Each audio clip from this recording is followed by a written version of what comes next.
다윗은 어떻게 이스라엘 중에서 존경받는 사람이 되었을까요?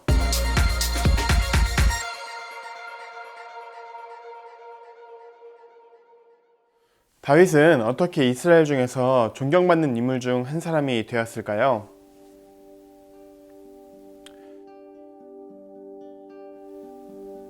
다윗의 이야기는 사무엘상 16장에서 사무엘하 24장까지 그리고 역대상 11장에서 29장까지 나오게 됩니다.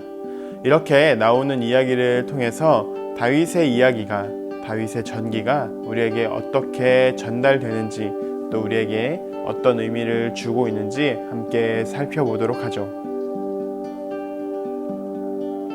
다윗은 이새의 아들이었습니다. 그는 평범한 양치기였지만 사무엘을 통해서 기름 부음을 받았고 이스라엘의 2대 왕으로 등극하게 됩니다. 그러나 기름 부음을 받고 꽤 오랜 시간 동안 도피 생활을 해야 했습니다. 물론 그에게도 처음엔 황금기가 있었죠. 바로 골리앗을 무찌른 사건입니다. 골리앗 사건은 여러분들도 한 번쯤은 들어보셨으리라 생각됩니다. 그 사건으로 인해서 다윗은 사울의 사위가 되었고 졸지에 정치에 입문하게 됩니다. 사울의 딸이었던 미갈과 결혼하게 되었죠. 그런데 사람들이 다윗을 점점 더 인정하기 시작하자 그때부터 사울은 다윗을 어떻게든 죽이려고 노력합니다. 그래서 다윗은 기름 부음을 받았지만 도망 다녀야 했던 이런 웃지 못한 사건들이 발생하게 되었던 거죠. 다윗은 사울을 2번 잡아서 죽일 뻔할 수도 있었지만 놓아주었고 또 이웃나라의 위장투항을 해야 하기도 했고 여러 우여곡절을 겪었습니다. 그리고 사울이 죽고 나서야 비로소 이스라엘의 왕이 되었죠. 이스라엘의 왕이 된 다윗의 행적은 파도 끝이 없을 만큼 많습니다. 그 중에 몇 가지 일들을 뽑아서 함께 살펴볼 건데요.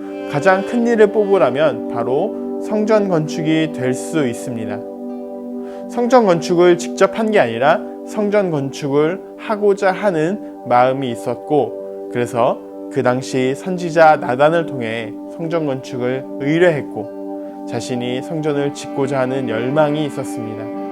그러나 하나님께서는 다윗에게 성전 건축을 허락하지 않으셨습니다.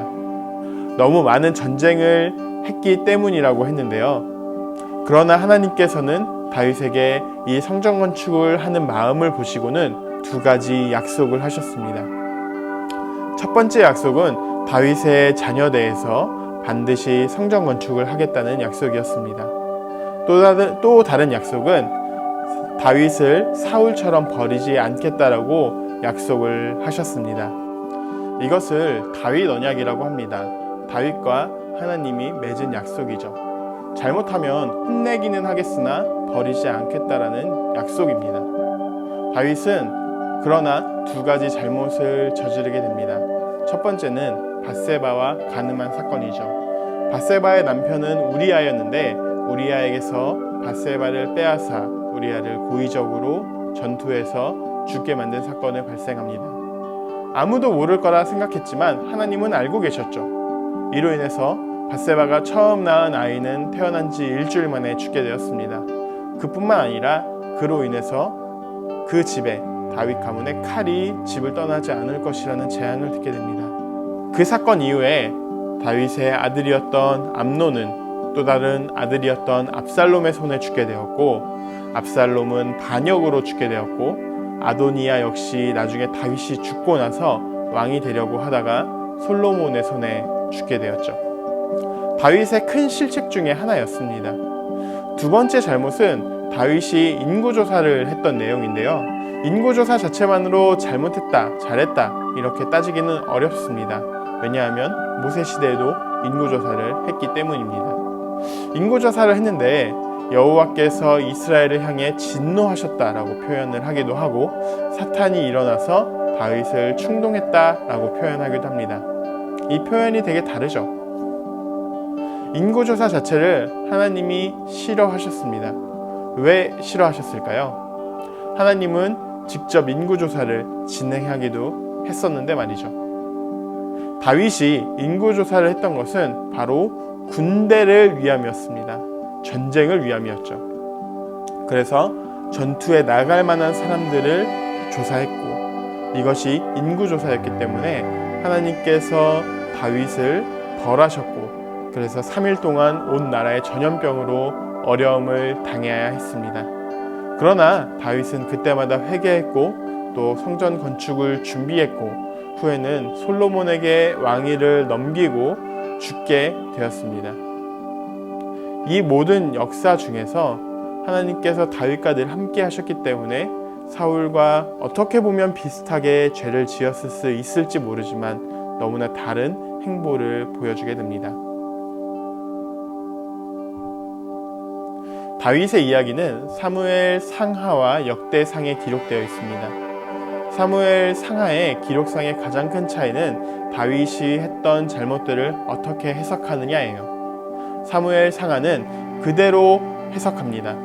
밧세바와 간음한 사건을 기록하고 있고 인구조사를 한 것도 기록하고 있죠. 그러나 역대기에서는 밧세바의 간음 사건은 빼고 인구조사는 기록하게 됩니다. 왜 그럴까요? 그 이유는 역대 상하에서는 제사를 드리는데 그곳이 바로 성전이기 때문이죠. 사무엘 저자의 사건의 중심 기록과 역대기 저자의 사건의 중심 기록이 관점이 달랐기 때문에 어떤 사건은 빠지고 어떤 사건은 더해졌다라고 할 수 있습니다. 그래서 인구조사를 통해서 그 인구조사가 끝나고 나서 그곳에서 제사를 지냈던 곳이 나중에 성전터가 되었기 때문에 역대상에서는 기록하고 있는 것입니다. 그런데 더 후대에서는 어떻게 평가하고 있을까요? 여러분들 이스라엘 국기를 보신 적이 있죠? 이것을 다윗의 별이라고 하는데요. 다윗은 우리나라로 말하면 광개토 대왕과 같은 위인이라고 생각할 수 있어요. 당시 이스라엘을 크게 만들고 이스라엘을 번성하게 했던, 현재 이스라엘 사람들이 다시 전성기를 꿈꾸고 있는 게 바로 다윗 시대입니다. 그만큼 성경 내에서 중요한 인물이기도 할 뿐더러 이후에는 예수 그리스도가 다윗의 계보로 오시게 되는, 어디 하나 빼놓을 수 없는 성경의 주요한 인물입니다. 비록 몇 번의 실수는 있다 할지라도 하나님은 버리지 않으시고 다윗을 언제나 챙기셨습니다. 나중에 신약 성경에서는 다윗을 하나님의 마음에 합당한 사람이라고 기록하고 있습니다. 우리 역시도 때로는 신앙생활을 하면서 잘못을 할 경우도 있을 것입니다. 그러나 하나님께서는 우리 역시도 버리지 않으시고 언제나 늘 우리와 함께 하시고, 때로는 우리가 징계로 아픔을 당할 수 있겠지만 그 가운데서도 하나님의 사랑을 우리가 느꼈으면 좋겠습니다.